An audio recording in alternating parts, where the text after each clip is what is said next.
Ele ensinava como quem tinha autoridade e não como os fariseus.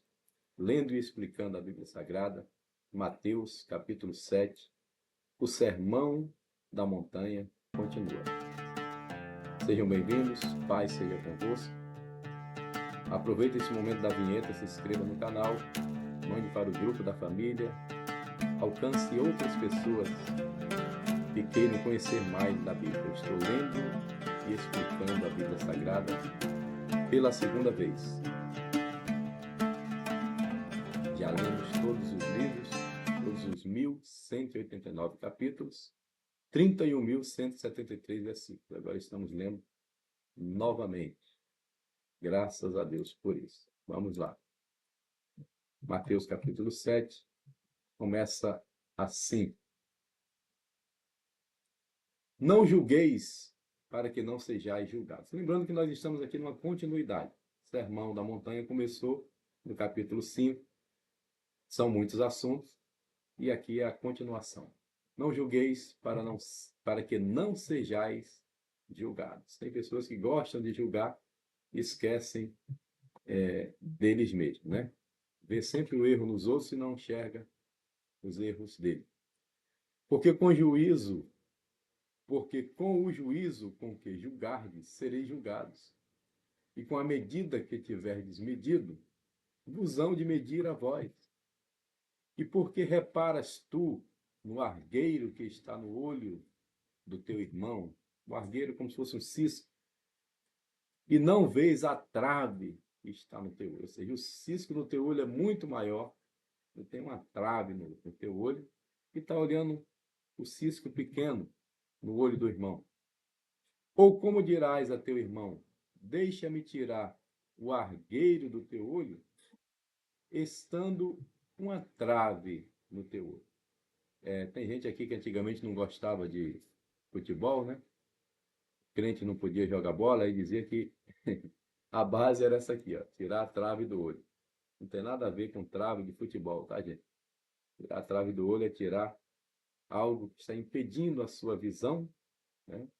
E você, enquanto isso, está observando o cisquinho que está no olho do outro. Mateus 7,5. Hipócrita, tira primeiro a trave do teu olho, então cuidarás em tirar o argueiro do olho do teu irmão. A mensagem de Jesus não era uma mensagem sabor de mel. Era uma mensagem profética com autoridade. Ele não media as palavras. Ele não era politicamente correto. Não deis aos cães as coisas santas, nem deiteis aos porcos as vossas pérolas. Não aconteça que pisem com os pés e, voltando-se, vos despedacem. Ou seja, não dar as coisas preciosas àqueles que desprezam. Desprezam a palavra, desprezam os bons conselhos. E ele diz, olha, não perca seu tempo, não dê aos cães as coisas santas. Pedi e dar-se-vos-á. Buscai e encontrareis. Batei e abri-se-vos-á. 3 coisas. Peça, será dado. Busque, vocês vão achar. Bata, ou seja, insista, e a porta vai se abrir. Tem pessoas que desistem, né, da primeira barreira, no primeiro obstáculo ele desiste. Aí não quer vitórias. Quer vitória? Vai chorando, geme e chora. Porque aquele que pede, recebe. E o que busca, encontra.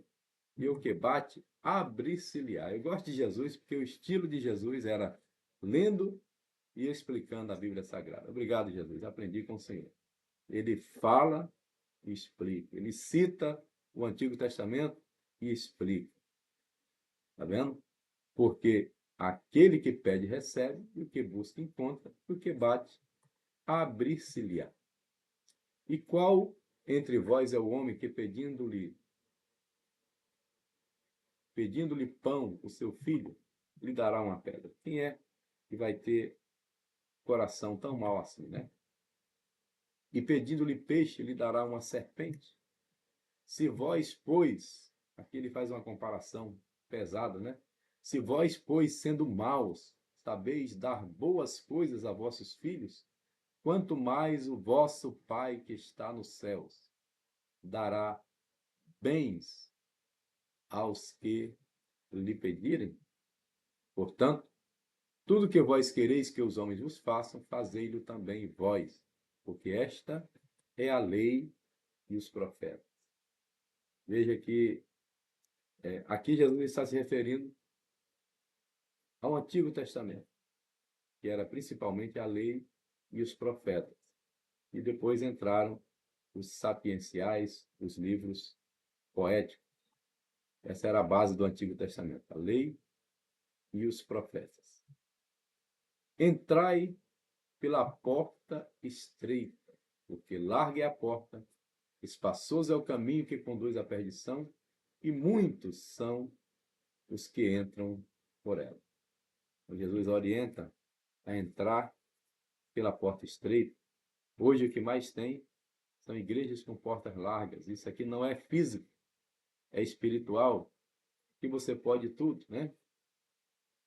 E não observando a lei do Senhor, desprezando os princípios da palavra de Deus. Isso é porta larga. Fuja, porque a porta larga conduz à perdição. E porque estreita é a porta e apertado é o caminho que leva à vida, e poucos há que a encontram. Então fique com os poucos, mas fique na porta certa, porta estreita. Acautelai-vos, porém, dos falsos profetas. São muitos nos nossos dias, que vêm até vós vestidos como ovelhas, né? Paletó de ovelha, voz de ovelha, meus irmãos queridos, a paz do Senhor, eu tenho uma palavra. Não que todos que falem assim sejam falsos, mas os falsos sempre imitam. Os falsos nunca têm nada de si que preste. Então eles imitam para tentar agradar e para tentar ludibriar e transmitir sua mensagem herética. Acautelai-vos, tome cuidado. Porém, dos falsos profetas que vêm até vós vestidos como ovelhas, mas interiormente são lobos devoradores. Vestimenta não define quem é o crente. Quem define é uma vida santa, cheia do Espírito Santo. Por seus frutos os conhecereis. Olha aí. Não é pelo seu paletó, não é pela sua camisa de manga, é pelos seus frutos. Roupa, nós vestimos decentemente, né? Todo cristão deve se vestir decentemente, mas é pelos frutos que os conhecereis. Porventura, colhem-se uvas dos espinheiros ou figos dos abrolhos? Assim, toda árvore boa produz bons frutos e toda árvore má, frutos maus.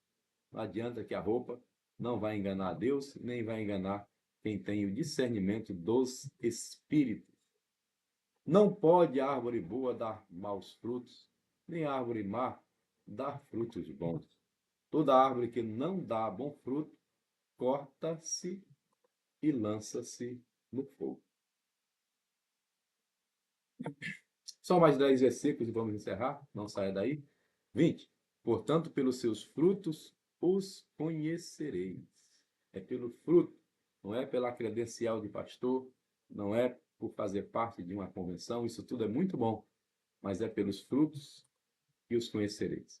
Nem todo que me diz Senhor, Senhor, entrará no reino dos céus, mas todo aquele que faz a vontade de meu Pai que está no céu. Muita gente se ilude, achando que aquele que ora bonito, que prega bonito, que fala bonito, é servo do Senhor. Ele pode até fazer milagres e naquele grande dia ser desprezado, não ser reconhecido porque não era um dos tais. Nem todo que me diz Senhor, Senhor. Muitos me dirão naquele dia, Senhor, Senhor, não profetizamos no teu nome? Olha aí. E em teu nome não expulsamos demônios? Sim. E em teu nome não fizemos muitas maravilhas? Sim. 23. E então lhes direi abertamente: nunca vos conheci.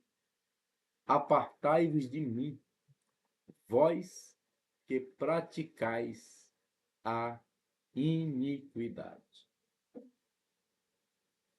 Terrível, né? Quando eu era obreiro mais novo, eu e a Márcia dirigíamos um grupo de adolescentes e eu levei um pregador muito conhecido, pregava profecia, pregava uma boa mensagem. Tinha voz de pregador, pinta de pregador, sapato de pregador, porque tem isso tudo, né? Paletó de pregador, malinha de pregador. E eu fiquei muito empolgado, porque a igreja pegou fogo.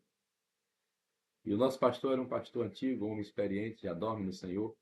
Na época, o pastor Jorge Cachoeira. Quando terminou o culto, eu disse: viu lá, pastor? Gostou da. Eu era o líder dos adolescentes, era uma festividade, um congresso. E eu falei para ele: e aí, pastor, gostou do pregador? Uma benção, né? Ele balançou a cabeça assim e falou: aventureiro. E continuou fazendo o que estava fazendo. Aventureiro. Então ele tinha o quê? Discernimento. Eu estava empolgado e não percebi que era um aventureiro. Está cheio. Jesus dirá para eles naquele grande dia: apartai-vos de mim, vós que praticais a iniquidade. Todo aquele, pois, que escuta essas minhas palavras e as pratica, assemelhá-lo-ei ao homem prudente que edificou sua casa sobre a rocha, sobre um alicerce firme, e desceu a chuva, ataque de cima. Correram os rios, ataques laterais. Assopraram os ventos, rios, ataque de baixo, perdão. Assopraram os ventos, ataques laterais, e combateram contra aquela casa, e não caiu, porque estava edificada sobre a rocha. Repetindo, e desceu a chuva, ataque de cima. Às vezes o ataque vem de cima, vem de alguém hierarquicamente acima. E esse ataque é pesado. Corriam os rios, ataques de baixo. E assopraram os ventos, ataques dos lados. E combateram contra aquela casa e não caiu. Por que não caiu? Porque estava edificada sobre a rocha. E aquele que ouve essas palavras e não as cumpre, compará-lo-ei ao homem insensato que edificou sua casa sobre a areia. E desceu a chuva, ataques de baixo, correram os rios, a chuva, perdão, o seu jornal está cansado, né? E desceu a chuva, ataque de cima, correram os rios, ataques de baixo, e assopraram os ventos, ataques laterais, e combateram aquela casa e caiu, e grande foi a sua queda. Quando nós estamos aqui estudando a palavra de Deus, nós estamos edificando a nossa casa sobre a rocha e não sobre a areia. Aconteceu que, concluindo Jesus esse discurso, a multidão se admirou da sua doutrina. Por quê? Porquanto os ensinava como tendo autoridade e não como os escribas. Os escribas eram hipócritas. Os escribas falavam da boca para fora. Ele não. Ensinava como quem tinha autoridade e não como os escribas. Não seja um escriba, não seja um fariseu, seja como Jesus. Ensine e fale com a autoridade da palavra de Deus. Eu estou lendo, explicando a Bíblia Sagrada, vamos ler a Bíblia toda. E esse é o nosso cronograma. Nós já lemos João, as 3 epístolas de João. Estamos lendo em paralelo Mateus e Gênesis. Gênesis de manhã e Mateus de tarde. Glória a Deus. E assim vamos continuar até Jesus voltar. Nós vamos ler e explicar a Bíblia Sagrada. Pai, abençoe o teu filho que dedicou esses 15 minutos para ouvir e aprender a tua palavra. Abençoe a sua vida, a sua casa, a sua família e seu ministério. Abençoe a nação brasileira e abençoe Israel, em especial a cidade de Jerusalém, desenhada na palma das mãos do Eterno. Teus muros estão diante de mim, diz o Senhor, geograficamente situada no centro do planeta Terra. Tu és Jerusalém, no meio da terra te coloquei, e entre as nações eu te pus. Ezequiel 5:5. Abençoe e guarde Jerusalém, em nome de Jesus. Amém. Se você disse amém, compartilhe a live do pastor João Neres com mais alguém. Paz seja convosco.